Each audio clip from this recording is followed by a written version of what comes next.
Here's how to put new line on a weed whacker. In this case, this is a Black & Decker grass hog. So first you'll need to get at the string. On this one, you just squeeze and pop it out, and you can see there's a cartridge in there. And it just pulls out like that. And you want to make sure you get the right size replacement string. So if you read the Weed Whacker warning label on any weed whacker, it'll tell you what size string. In this case, that is the size.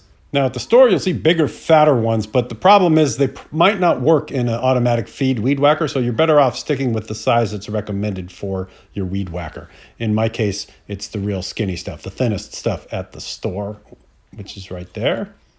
And if you don't mind paying a little more money and you don't want to wind it yourself, you can also buy replacement cartridges that just drop right into your weed whacker. Just make sure you get the right one for your model. And it will take between 10 and 25 feet. So I'm going to stretch out 15 feet and just see how it works with this one. And there will be an arrow on there telling you which way to wind the string. So in this case, it's clockwise.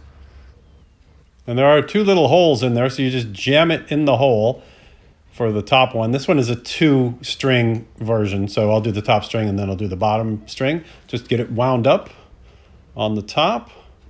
And when you get to the end of the string, there's these little clip grooves that you can put it into, so I just clip it in there to hold it in place while I wind the bottom one up.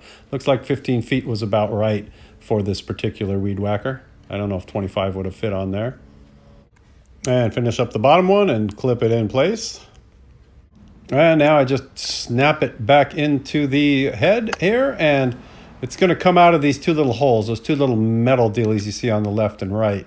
So we're just going to want to drop each side into its respective hole. And then snap it in place. And then whack a little bit, and if you flip it up after you've whacked a little bit, you can see that those short strings have become long, and that means your feeder's working and you're all set.